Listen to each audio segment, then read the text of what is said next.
philosophy matters. Hey, how's it going, everybody? It's Lloyd here. I'm excited for this 8th episode of ZeroState. We just keep on trucking on with this new show. I'm having a lot of fun with it, getting some cool people along. Before I bring on today's guest, I do just want to remind everybody that my newest book, The Definitive Guide to Libertarian Voluntarism, has just come out. It is available on Amazon. There is a link to that below in the comments. It's a great book if you want to just get a strong, effective sense of what it means to be a libertarian/voluntarist. If you really want to have a sense of what it is to be someone who really values non-aggression and consent and property rights, you know, if you haven't just really kind of encapsulate that in your mind in an effective, kind of succinct way, this is the book to get. It's going to help you become a more informed and principled person. It's going to make it easier for you to communicate with others. And I think you're going to find it inspiring and invigorating, especially in this really crazy time that we're in right now with everything going on around the world. So without further ado, let me bring on my guest here, Mitch Connor. He is the state organizer for the Mises Caucus of Florida. He's host of the Culture and Decay Podcast, and he is 1/7. I would take it to mean not just one of his body parts, but he is one of 7 of the Swamp Creatures podcast. So welcome, Mitch. Thanks for coming on. Hey, what's up, Jack? Good to finally make it on your show. Woo! Here you are. Holy crap, dude. Real quickly, I just want to say that intro is freaking awesome. Oh, thank you. Yeah, you know, the market provides. What can I say? It really does. Yeah, it takes a lot of work. People know, but to make stuff like that, it literally took several different people, from an animator to logo designer to script writer and voiceover, and then me putting it together. It's a lot of stuff. So, but on that note of creativity and creating things in the culture, why don't you tell us a little bit here about what it is that you do, so people have a sense of the activities, projects, and missions that you're on right now? Yeah, sure thing. So as Jack said, I am a state organizer for the Libertarian Party, Mises Caucus of Florida. And we are doing a lot in regards to that right now. But, I know we want to talk a little bit more about culture as well. And with that, I've been doing a lot in the scene for quite some time. And it's only over the last several months, when talking to Top Lobster and some of these other guys out there who've been doing, there's a lot of little art things that I've realized that have gone far in this movement that I've made that I just never really thought much about. And I don't know, now I'm really going to take the time to really just go all in on this and see how far I can go. Because, I made the Jo Jorgensen Let Her Speak poster. I did that Mises Caucus, those Be Brave ones, the Be Brave, Be Radical, what was the Jordan Peterson one? Oh, clean your room now. Yeah, clean your room. I don't know. It was be something, but it was something Peterson would say. But be honest, I think is what it was. Yeah. It was be honest. Be honest. But doing all that stuff, as well as I did do something for Peter Schiff as well, although I don't know if it was used or not. But just to do all that stuff, it tells me I do have the capability to go in and really do more, create more as far as art goes. And really just I want to see what I can do to really change the culture and really push things in a better direction. One of my influences, are you familiar with Shepard Fairey at all? No, tell me more. He is the artist behind Obey and the Obama Hope poster. Oh, I just forgot his name, but yes, I am familiar with his Yeah. Not many people know the street art name. If you just say the Obey guy, I feel like that does it. Right. But no, he goes by Shepard Fairey. He's a graffiti artist. I am a huge fan of his, even though he is the worst kind of socialist. The type that supports Democrats. He's not even one of the cool ones. Right, who at least is consistent with their principles and is screw the Dem, yeah. Yeah, it's dude, you made posters of Noam Chomsky in the past. What are you doing making the Obama Hope poster? But say what you will about the guy. He definitely, his brand of this neoliberal leftism, he really helped affect the culture in that regard with what he created. Mm-hmm. If you notice, there was kind of a point where Obey, when it was first made, if you go look up the old interviews with the guy, he'll talk about how Obey was about making people question propaganda. Mm-hmm. It started off with some punk rock kid putting up these stickers of Andre the Giant all around town, and next thing you know, the local newspaper runs a column asking what the hell this is all about. Right. That's how it all started. But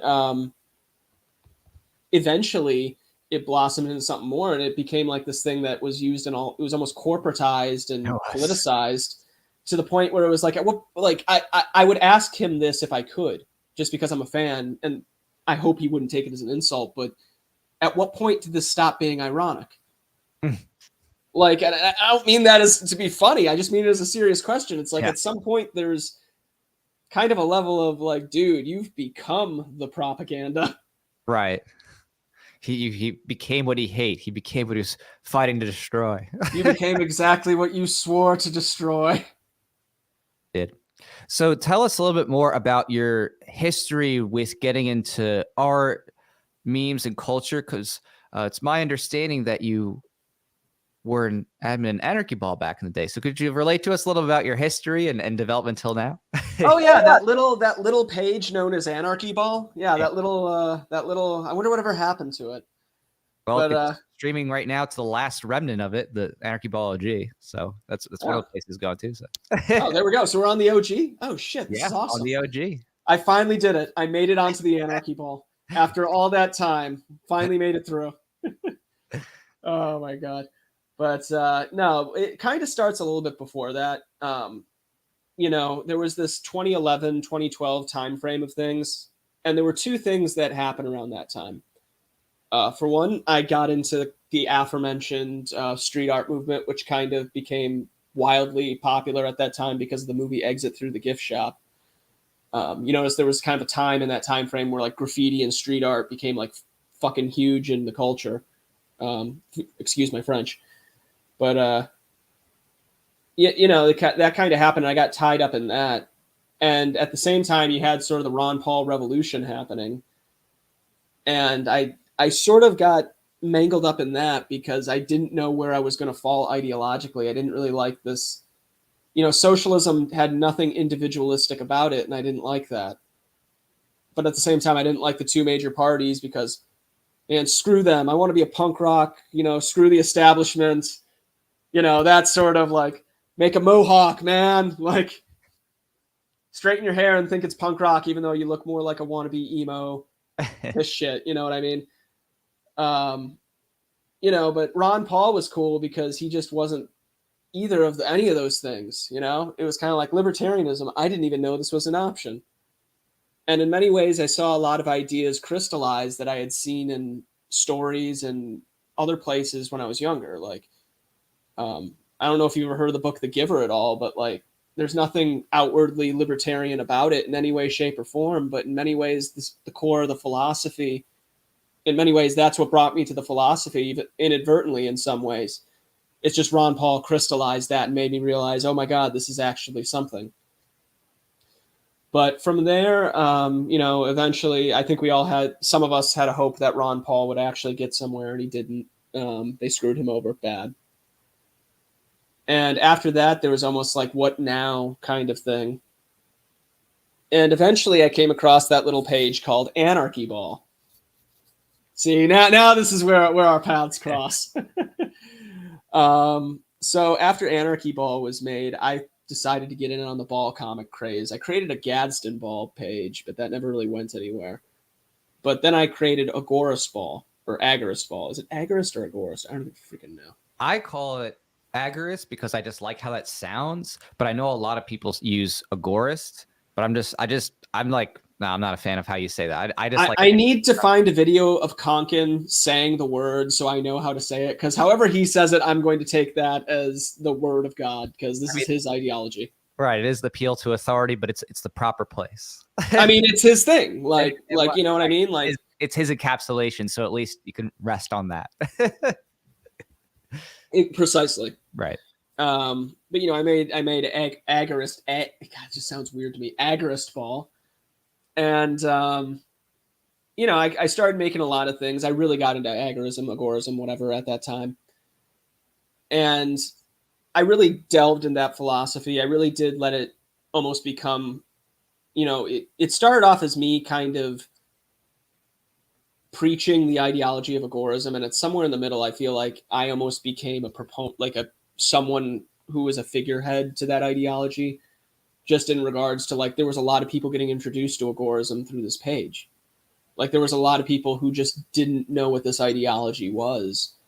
And we kind of helped introduce a very fringe school of anarchism that just didn't really, not many, it was a very much so a fringe ideology of anarchism.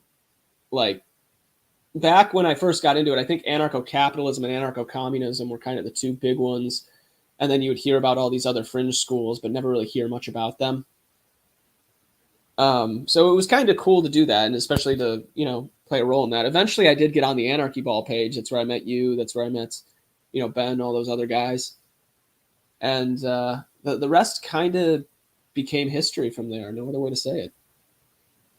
When it came to what you did for Agaris Ball and the like, what was your experience like in terms of the creation, the process of like talking with people and making friends and things like that? And if you would also let people know as a predicate what agorism is, just in case someone's watching this and they don't really know what that is, or they haven't heard it before.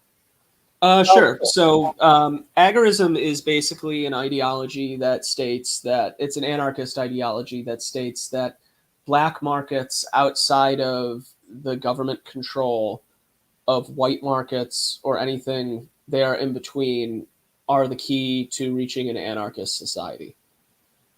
I don't really necessarily believe in that anymore. I hope I don't break anyone's heart by saying that, but I think it's useful. I think counter-economics does bring a lot to the table. Counter-economics being the action of engaging in economic activity outside of the state. I do think it brings a lot to the table, and it's very interesting. But I don't think it's going to be the thing that will get rid of the state. It's just not.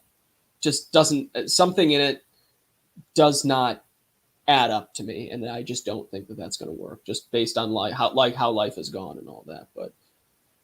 Still love it as an ideology. I still think it brings a lot to the table. And I do think if you're going to study anarchism, you should definitely study agorism. What was the other thing again? I'm sorry, like bringing friends onto the page kind of thing? Sure. Yeah. And just to encapsulate that too, as well, I agree that for me, at least, agorism definitely is a tool and a tactic. It's a way to think of like, okay, how can I live and do business outside the state? How can, we kind of stand up against the government that way? But I think, as Rothbard noted very well, and I would say I've seen myself, once you get to a certain level of success, of course you become a target, right? It's very hard to get to a level of like, outside the state, when it's like, I'm going to build an airport or a train station. There's just some things that once you get too public, you're going to get shut down, if the government still has any level of power. So, well, I mean, we're seeing that right now, even with some degree with Rogan, where it's like he's gotten larger than their corporate media, so they're trying to do everything to smear him. Absolutely. Yeah. It's wishful thinking. That's all I can say, which I'm sure that's the case for a lot of anarchism at the end of the day, but it is what it is. But in terms of the immediacy of it, like in other words, no one's going to snap their fingers and tomorrow, look, there's no government kind of thing. It's definitely a long process of changing minds and culture. I mean, that's the thing. I mean, like I'm sorry if I deviate a little bit from the question here, but that was the thing that Ayn Rand talked about in the Romantic Manifesto, where it's like people absorb philosophy one of two ways, either through dense reading books like your book that you just came out there and all these other like freaking, I got Human Action behind here on the shelf, like, reading things like that, or other people just absorb it through the culture and the stories that they absorb. And you look at the culture out there right now, like, just like Disney, Star Wars and all that shit. I mean, it's no wonder that the culture's turned into a mess. like, there's a reason why some tropes exist. They're not exactly bad things because they play off of actual human emotions that people have. And in many ways, I think a lot of that is getting lost on just a lot of these different,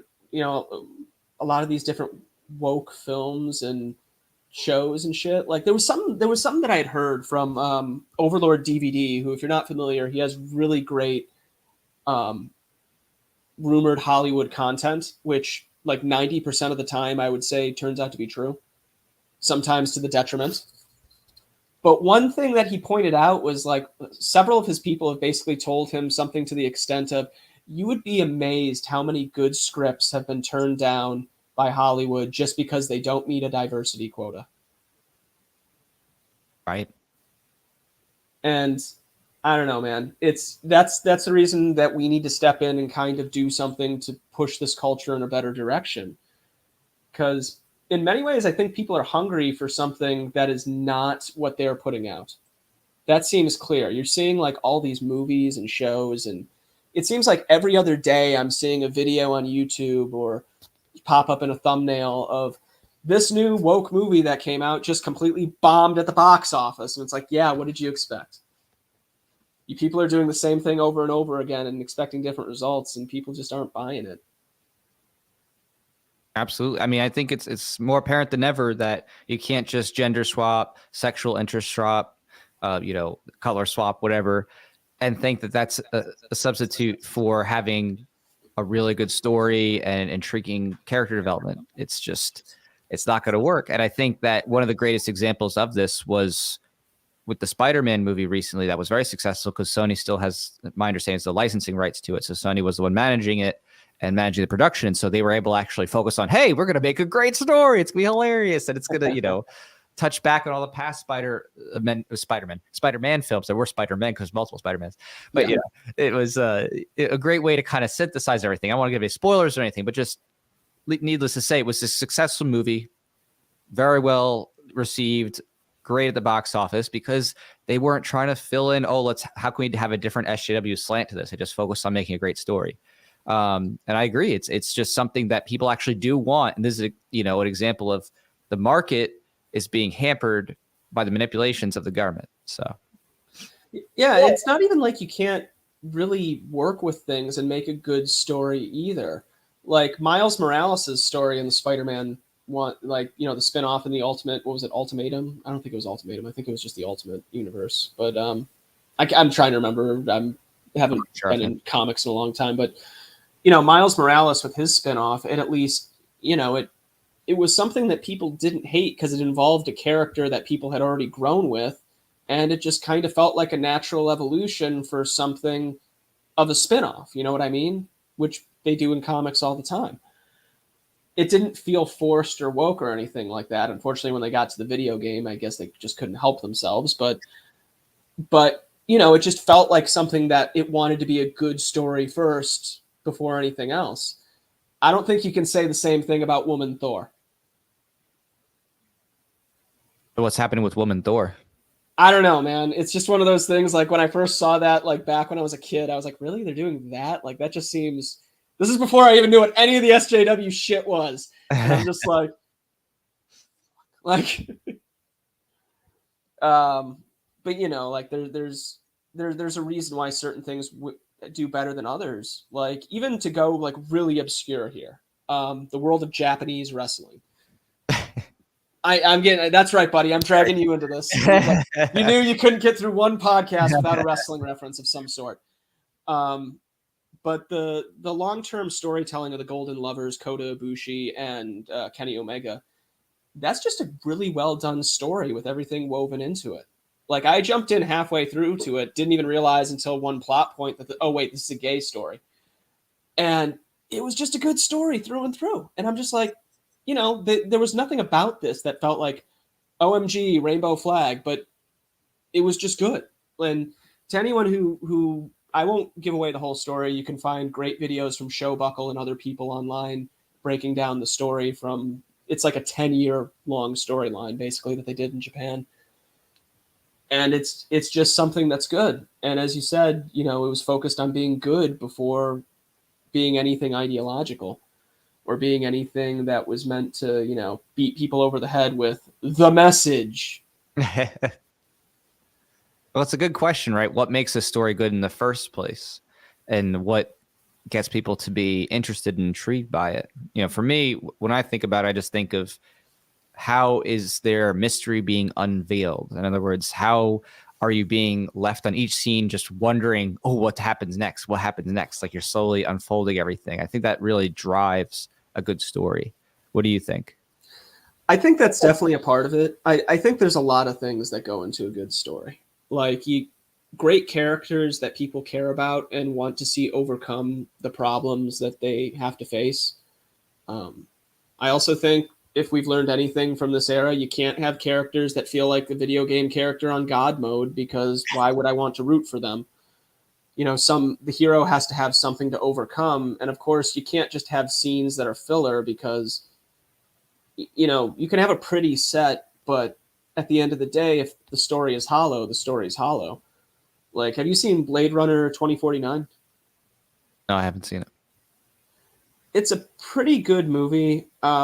The internet makes it sound a lot better than it actually is, and I hope this doesn't get you in trouble with the Blade Runner community. That's your, but, you know, you're like, take this out on him, guys, not me. That ain't me. If you've at least seen the original Blade Runner, right, with Harrison Ford, a phenomenal movie. Yeah.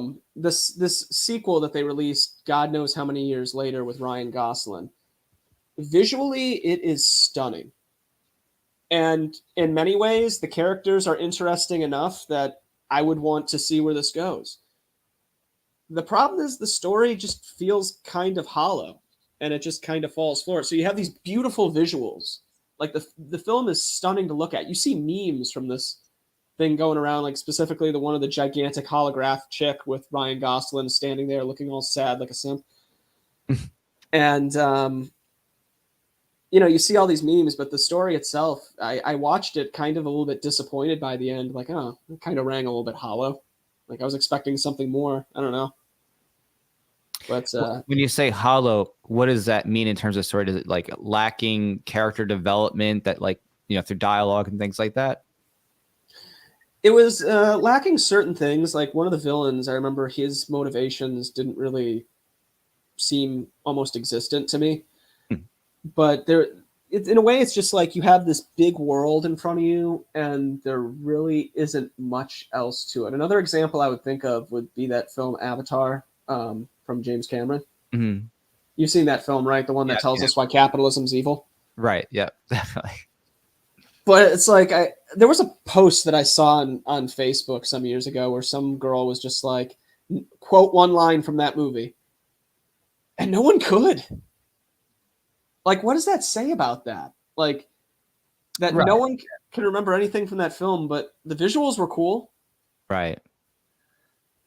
Yeah, I mean, I agree that's common with a lot of these Hollywood movies you're speaking to, is that they have big budgets and they'll spend it on CGI, they'll spend it on explosions, they'll spend it, you know, on wardrobe and just try and make things look really awesome. But the dialogue is very dumbed down in many of these, you know, quick flip Hollywood movies. We're like, yeah, we just got to make it, you know, good enough to generate enough bucks for us to turn a profit on it, instead of being like, oh, okay, how do we actually make this movie, you know, good and take a creative risk by having great character development and things like that with what they say, and, you know, and risk offending people in the process. Part of me wonders about the people who are getting hired as writers and as like people who have like creative influence, because it's like I'll see so many little things and I'm just like, who the fuck is hiring these people? Like it's almost like you almost see a downgrade in quality. Like you still see the tail end of those great visuals, those great like,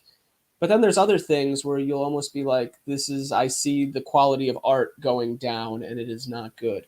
One example I would think of would be the most recent Call of Duty game, Call of Duty Vanguard. I love games that, you know, the Call of Duty series, I'm probably the only person out there who plays them solely for the story. I feel like that's about as on par, the gamer equivalent of saying I read Playboy for the articles. But, you know, like I actually play for the story. I don't really play online or anything like that. And the most recent one is just a woke clusterfuck. And aside from that, like the thing that it pops out the most to me, the guns and the uniforms that I see, it seems like they're more inspired by cosplay than history, steampunk cosplay than history. Gotcha. And there's so many other ones. There was just another one that I was thinking of too, but it's almost like there's this great downgrade in quality. And you remember those weird people who would make posts on Tumblr, like these weird fan fictions of why, like, I don't know, Sonic loves Mario or some shit? Yeah, of course.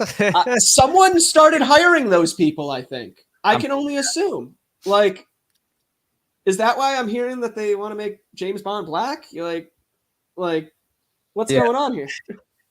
It is pretty silly. I will say, here's my like hypothesis, because this is just a funny thought more than anything. But did things start going down after they lost Weinstein? It's like, are they losing all their good Jewish producers because of all the sexual allegations? And they're all the good Jewish producers are basically a bunch of rapists, and now they're getting arrested, and there's nobody left, so they have to like figure, oh, who we're going to do? And now it's like all the interns that were there already are basically a bunch of SJWs. So like, okay, yeah, you're in next. And so it's like, I mean, I'm assuming that's the case. That's actually not a bad theory. I mean, I don't know. I just look at the credits at the end of the screen. I'm like, oh, okay, yeah, Sony still has their good Jewish producers left. But like, I don't think they do at Marvel and Disney. Now they're all gone because they've all been arrested. They're prison for their rape. I mean, it was a cost, right? On one hand, great movies. On the other hand, they raped their talent. It's kind of not going to work out, but it's just one of those things. You're like, oh, shucks. I imagine there was kind of a conversation like, listen, man, we're going to get Me Too'd. Please stop. No, man. It comes, the awkward sessions come with the good movies. It's a package deal. You can't have one without the other. Huh. Well, I mean, that's the question, right? Now they need to make a documentary in search of like the good Jewish producer. If they can find one of those, you know what I mean? Which again, it's a bit harder these days because a lot have been taken down. So I think, honest to God, I think a lot of it is the fact that we just need to start retaking the independent scene. You know what I mean? Like it seems like for too much of my life, the independent movie scene is basically dominated by a bunch of Hollywood blowhards who love to go film something away from Hollywood and pretend that they're all indie and everything like that. Like go do some weird movie and then win an Oscar for it, even though, independent. Right. That's what I feel like the independent scene has been for too long. And it's like, I keep on seeing like Tim Pool and fucking, what's the other guy? Ben Shapiro. And all these other dudes like talking about wanting to get involved in like funding films and stuff like that. And I'm just like, do it, please do it. Like, if you have the power to push this in a better direction in some way, even if you don't change the culture, to even start to get that needle moving a little bit is a lot. Yeah. Especially with everything right now. Yeah, I mean, I think there's been a push for that more than ever. I mean, as you noted, Shapiro did create his own, movie, I guess you could say, streaming service, and started, fund it. I think he funded just a movie that came out just recently. I think they actually had a showing of it. Just forgot the title of it, but it's about a school shooting situation. And Gino Carano obviously was picked up by him too for that. And you have like Angel Studios and Angel Vid working to produce shows like the Tuttle Twins, right? They have the animated series, so there's a definite paradigm shift taking place where enough people have been disenfranchised or disillusioned with the Hollywood scene to the point you're like, okay, you know what? I'm ready to support something else. And the independent scene, from comic books to short films, comedy, movies, I mean, it's seen a huge rise, right? In terms of support. I mean, shit, in some ways, I feel like the podcast scene, which we're currently on, is kind of replacing TV for some people. Oh, myself included. I don't watch TV. I haven't watched TV as a regular thing in a very long time, 10 years plus. I see clips, but I don't watch TV like in cable shows, that kind of thing. Yeah, well, same here. Well, I always tell people, it's like back in the day when I was younger, I wanted to go see SNL in New York. And then I went to New York and I realized how retarded it is to get onto SNL. If you don't know, you basically show up and wait in a line all day and hope that you're one of the people they let in to sit in the audience. There's no buying a ticket. It's just waiting in line all day. Wow. Yeah, it's pretty stupid. But, and obviously I didn't do that. But, it was one of those things like back in the day, I would say that. Now that I'm older, if I ever did go back to New York, if they ever got rid of the Vax passports or whatever, I would, I'd probably go sit on a Legion of Skanks episode instead. Right. That's just going to a bar. That's easy. Absolutely. Yeah. I mean, you're absolutely right that, in terms of what people are choosing for entertainment, they're going to the people and the places where they actually have the things that they're interested in being promoted, or they're, have people are actually being funny or not afraid to say anti-PC things. And I definitely agree with you there. Going to see a live podcast or going to comedy shows of big comedians like I think JP Sears or Luke Perez or Dave Smith, things like that, with comedians who are definitely not going along with the corporate media and the government and trying to get everybody to just laugh at stale jokes about how, Joe Rogan took a horse dewormer and stuff like that, which is like, so silly. That's the weird thing is like Joe Rogan's audience, myself included, if you guys were to make funny jokes about Joe Rogan, we would probably laugh. And yet they can't even do that. It's like, I'm kind of frustrated because it's like, can you guys at least make fun of him, right? Yeah, no, they can't, because it's something that they're so myopically focused on to try to draw a narrative for their corporate sponsors and, their state-backed sponsors, that anything even remotely comedic that would actually maybe endear Joe Rogan to them is off the table, because even if it's a funny joke, but it might make someone be like, oh, Joe's funny. They don't want that. They want to try to tie it into the narrative they're promoting all day, every day in the news. But that's the problem, though, is it's just not funny. No? Like we see this even with like The Simpsons in these later years as well. Like I think back to the old Treehouse of Horror with Kang and Kodos kidnapping Bill Clinton and Bob Dole and taking their places. Go ahead, throw your vote away. Don't blame me. I voted for Kodos. And then like you see like the jokes that they made like the last few elections, like the Billboard Trump Putin 2020 or whatever. And what was another one? I'm trying to think. There was like this horribly cringe one of the Squad singing this parody of America from West Side Story, because The Simpsons only has 3 modes of operating now. And it ended with every Democrat candidate cha-cha kicking Trump in the ass. And it's like, I'm watching this. It's like, this is so clearly built around the narrative that's being pushed by the corporate media agenda. Right. Like, this isn't even trying to be brave. This is just purely the most safe thing that you could go with that which is put out there from the corporate realm. Yeah, it's not like South Park, where at least they even-handedly make fun of everybody typically. You know what I mean? I mean, of course, they have so many episodes, there's going to be exceptions here and there. But by and large, you're watching South Park, they're making fun of everybody in the spectrum that's in a certain social situation. You know what I mean? They're poking fun at everything. Oh, yeah, I know. Like, that's kind of a weird thing, too, that I've realized with animation. It's like for a long time, and Matt Stone and Trey Parker, they really are the last great animators out there right now, in my opinion. Like, as far as animated comedies go. Comedy, yeah. I can't really think of any other shows that have just really rocked the animated comedy world. Like, BoJack Horseman was kind of close, but it was really depressing at certain points, and also pretty ideologically preachy at certain points, too. Rick and Morty started off pretty good, but then got the most toxic fan base and kind of just stopped caring about good storytelling. And that kind of caused it to fall off. I really can't think of any other shows that have stood the tests of time that are still like rocking, that people can look to and be like, yeah, that's really something amazing there. Yeah. Like I saw they're bringing back Futurama, and I'm like, I don't trust this. Yeah, that'd be tough to trust, because Futurama, I agree, is a fantastic animated show with great character development, hilarious bits. But how would they handle that today? That's kind of scary. Right? Also, don't tell Twitter about the episode where Bender becomes a woman to compete in the female robot Olympics. Please do not tell them about that episode. Keep it a secret. Exactly. I mean, exactly. It's like these shows that what they played 10 years ago, maybe even 6 years ago, close enough, they could play it today without getting a bunch of, cancel Futurama, cancel whoever, on Twitter and stuff like that. It's really nuts how these same people, would just be so openly anti-PC not that long ago, and now are like, no, we can't do that now.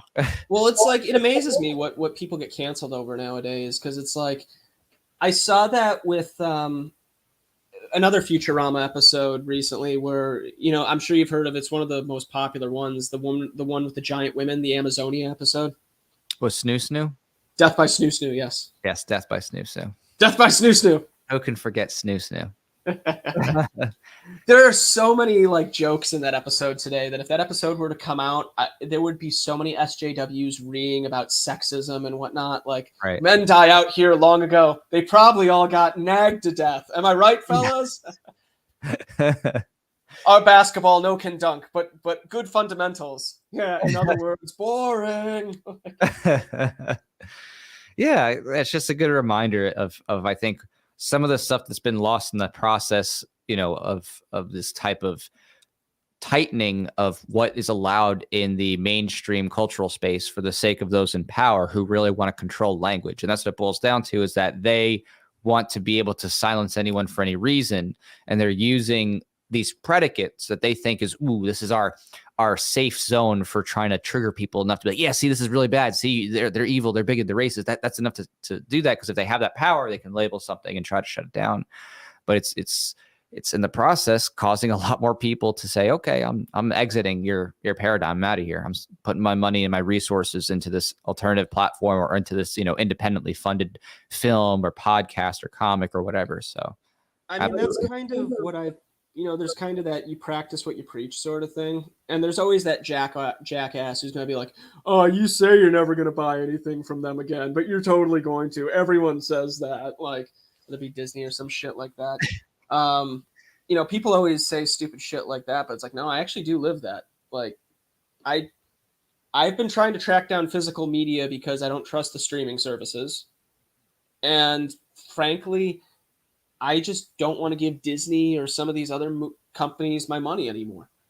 Right. Disney basically, like, Jack, are you a Star Wars fan? Yeah. Correct me if I'm wrong. Disney basically has told us that we don't want you as fans. We don't like you. Go away. We are going to replace you with a new fan base that we're going to bring in with this new trilogy and all that. Mm-hmm. Go away. We don't like you. We don't want your money. Yeah, I would say that that's their goal, is they want to reinvent the franchise so they can repackage it and resell it to a new generation, because they're like, okay, let's get this next generation hooked on our new version portrayal of things, because they see that as a long-term customer thing. They're like, okay, if we can get kids hooked in our version of things, we'll keep them going until they're, and they're. They see it as a long-term customer thing, but I would argue there might be some sort of ideological element too, where they view those as before as the lesser thing, because there's no reason why you can't do both. Well, I mean, yeah, I'd say that's a part of their ideological bent, is that they're saying, yeah, we're not going to, we don't care about the past and this fan base. We're going to do what we want and just create our version of narratives that we want to program people with. I would say that that's kind of the goal there, is they want to program the next generation with that. And parents are just like, oh, I like Star Wars when I was, younger. Here, I'll put it on for my kids and let them play and watch, whatever. Well, I mean, I was positive that was the reason why they finally made Space Jam too. Like, people in my generation, finally this old, are having kids. They were probably like, oh, let's make a sequel. So people will be like, oh, I saw that when I was a kid. Well, that's not even anything ideological. That's just a business, what I thought the business move was by making that movie. Well, I mean, I think the real tragedy there, right, was they changed the form on the bunny. Yeah, Lola Bunny. They made her less sexy.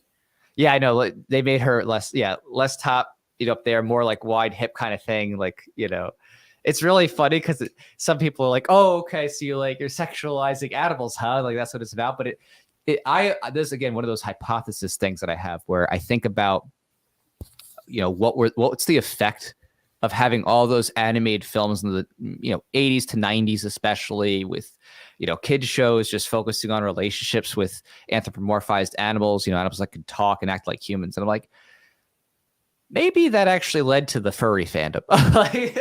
There's a strong possibility that might have created some furries in the process, with all these kids associating relationships and like projecting their fantasy onto watching animals. That it's probably some ramifications there for some people. If that's the case, then I got to say, what the hell is Sonic the Hedgehog fandom? Right. Well, combined with the internet and Rule 34, everything can become very raunchy quickly. But I just can't help but think that, probably had an effect on some young people's psychology. Again, it's not like a magically automatic, but I imagine it probably had an effect to some measurable degree. I mean, I probably. Zootopia did too. Oh God, I never saw that movie. I knew a chick who was a furry back in high school. That's why, like, what you're saying is like probably. I'm just like thinking in my head, like, probably. I'm just saying, it's got to start somewhere, I mean, what's weird is part of me wonders if they purposely over sensationalize shit like that, and like the green M&M and all that shit, to make it a joke of a conversation, because they actually do want to desexualize men and women. Like, there seems to be like this weird thing going on there. Well, I mean, For me, I mean, I think you're onto a point there, which is that desexualization might sound, I think, good in a sense of like, oh, okay, you're just trying to have this less focused on, sex and not everything. Oh, we need to have sex to sell everything kind of thing. I mean, I can see that as a positive thing. Like, okay, it's less objectification, not having kids, like every single thing is about boobs and butts, whatever. Okay, I can get that behind that.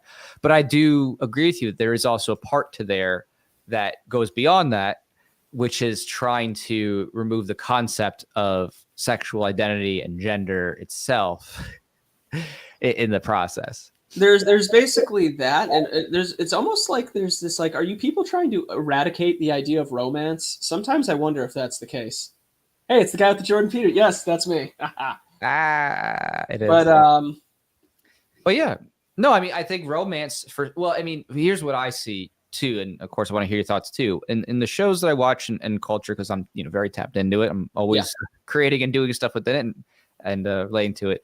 I would say the role reversal is giving women in a lot of media portrayals a masculine role biologically, and making them more assertive, aggressive, the people who make the hard decisions and like business and stuff, the heads of things in that way. And again, some people are like, oh, are you saying like women can't be CEOs? No, I'm talking about their psychological profile and how they're presented, right? The ones who are the pants wearer, proverbially, the ones making the hard head decisions. And then the guys are being switched to being more like the beta male roles, like kind of more soft spoken, turbulent, uncertain of themselves, simpy, that kind of thing. At best, a bumbling idiot.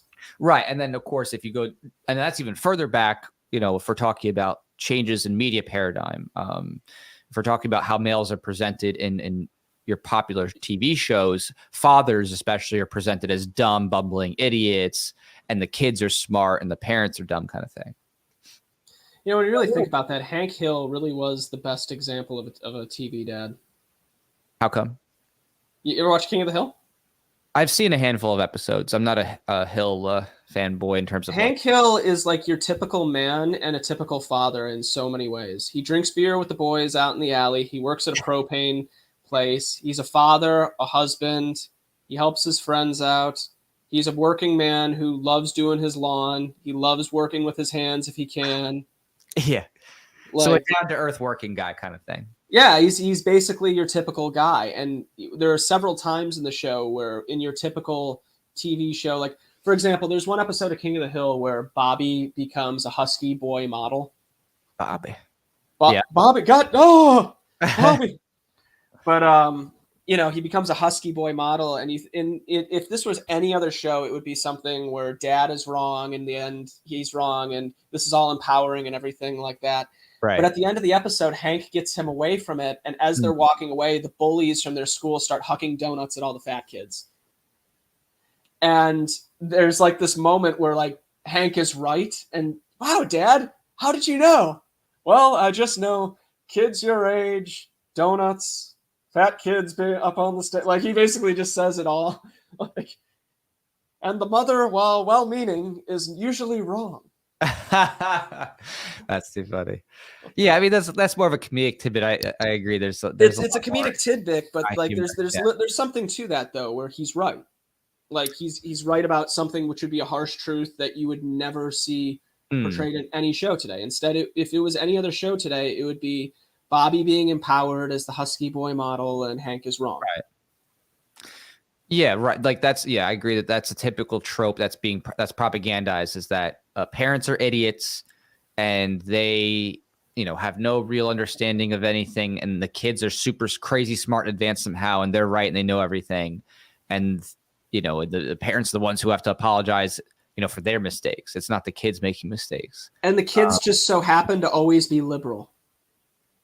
Well, of course. Yeah. Right. There's definitely that kind of bent. For sure. Liberal here, we're not meaning classical liberal. We mean leftist, modern, state central planning. The government should provide things for everybody and control speech and thought. The bad kind of liberal. Right. The modern kind of liberal. Exactly. And apparently King of the Hill was the best show ever made, according to the Road to Providence. It was. And I think that's the only show that I think I would be okay with them bringing back if Mike Judge and the other guy, I can't remember his name right now, were both involved to the fullest. because I trust them. The only thing I don't trust is the studio bringing in other writers. Right. Yeah, that's a tough one. That's the tough one. It's like, I don't know. So on that note of, what's going on in the culture, the problems that we're facing, changes and people starting to switch out. What are your plans for yourself as someone who's been engaged in the culture, making memes, ball comics, posters, even merchandise and stuff? I've seen some great stuff that's being used over at the Mises Caucus. What is your next big thing that you're considering working on for creating new cultural pieces and ways to, impact the culture? Well, I do have some more stuff planned for the caucus right now, mainly because I'm just having a great time working with them. I really feel fulfilled working with them, and they're providing me with work that allows me to get my name out there. And it's really, props to Michael Heiss and all those guys over there. They really are kicking ass and taking names. But beyond that as well, I kind of want to try and see what else I can get into. Like, I kind of dipped my toes a little bit in the world of independent wrestling by designing something for a buddy of mine named Noah, who goes by Noah Navarra on the Texas independent wrestling scene. Shout out to Noah Navarra from Metroplex.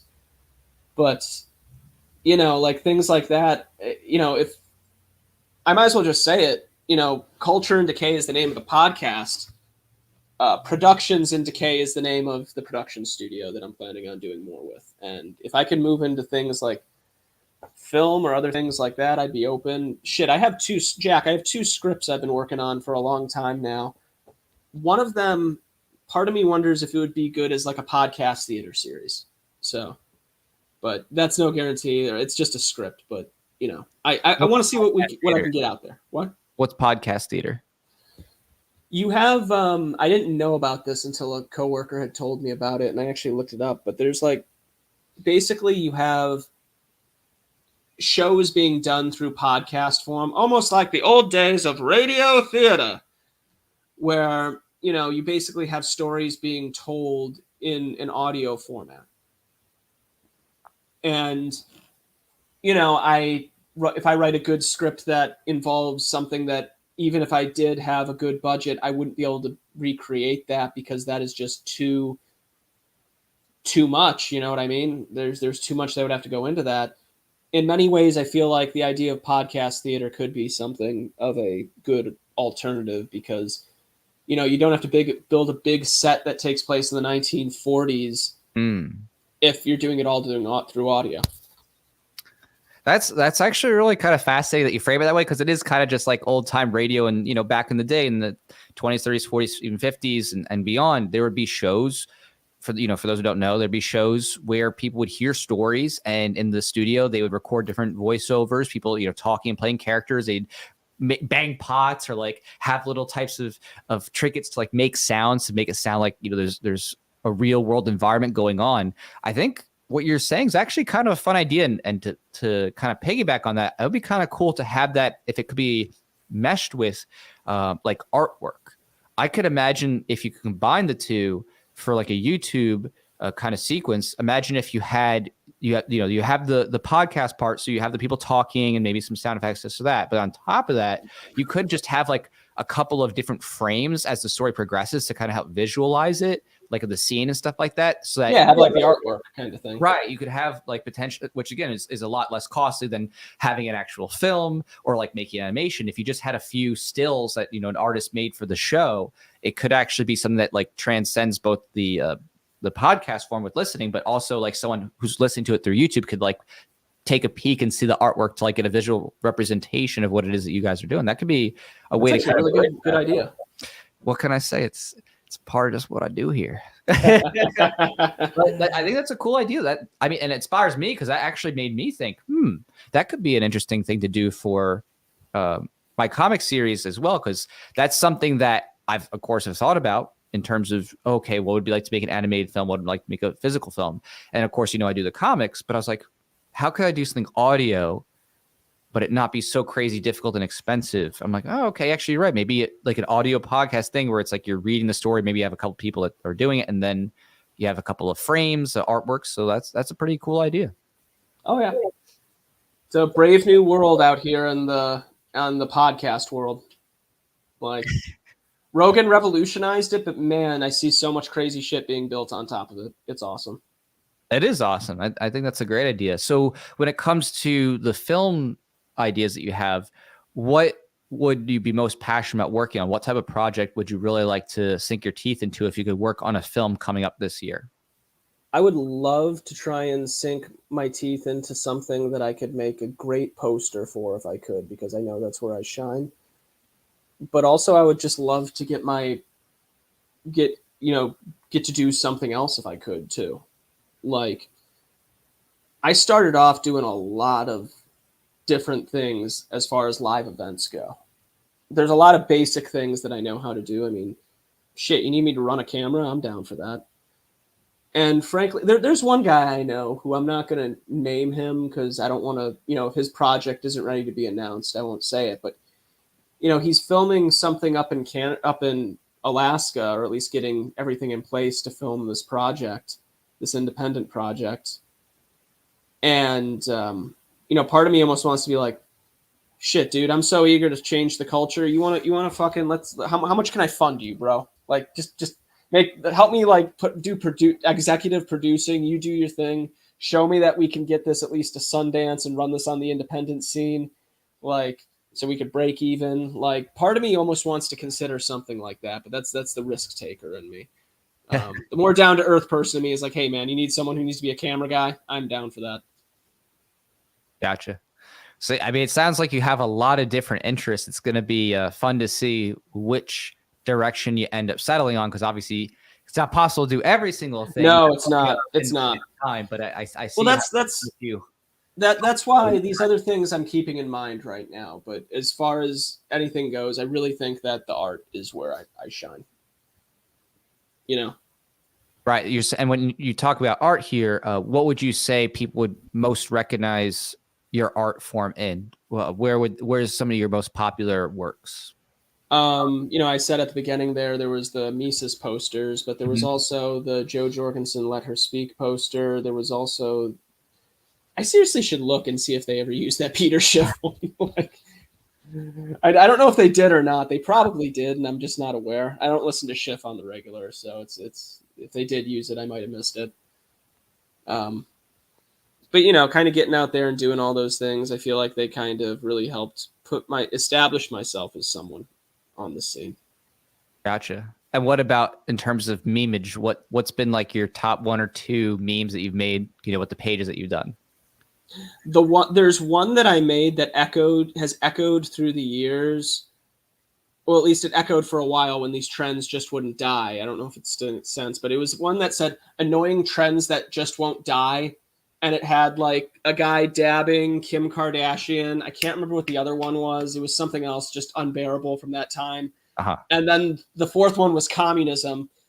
But then I kept on seeing that meme pop up in other places where people were putting all sorts of other things in the other ones. Right. So I was like, holy fuck, I made something that actually kind of went far. Right, that resonated with people. Exactly. Yeah. Right. The other one would be any of the anarchy ball stuff, because that stuff's now a part of internet history. Yeah, definitely. What advice would you give to someone who's themselves kind of at the beginning stages of this, like you were many years ago, and just thinking about getting to the creative space, whether they're thinking about making some memes, starting to make some art, maybe starting to work on a video project? What advice would you share with them as someone who's been doing this kind of thing for 10 years about just kind of playing around and then building your skills and getting better and learning, and then eventually making some work that's even sold now, on merchandise and things like that? I would say just find what works best for you, something that you're passionate about, that you could really invest your all in, learn the skills that go along with that, and really learn how you can shine with that. Don't be afraid of criticism. Really try to, there's assholes, but then there's people who might actually have legitimate criticism. So, don't just shrug that off, and really just bet on you. Really try to create something. Like, I hate that we were talking about anarchism before, and I cannot remember the name of this guy, but he was involved in the Provo revolts back in the 60s. And he had a great quote: "Is the goal is to make something different, something that doesn't even remotely resemble culture." So, create something awesome. That's all I can say. Okay, a little abstract, but I definitely like the specifics of just figuring out a direction and starting to actually build your skills toward that, right? Because it's hard to create stuff. You're not sitting there saying, okay, let me actually start to build those skills, watch some videos and about Photoshop or Illustrator, and just start creating. Like if you don't create, you won't learn from your mistakes. Exactly. And in my case, it was like when I first got into all this, it started with the graffiti scene, as I originally said, the street art scene. And with that, I explored so many different schools of art leading up to that, so many different, like there were so many abstract and like kind of that Andy Warhol style. And like, I'm trying to think of like all the different ones that I kind of just experimented with because it was different. It was like I was trying to figure my foot holding.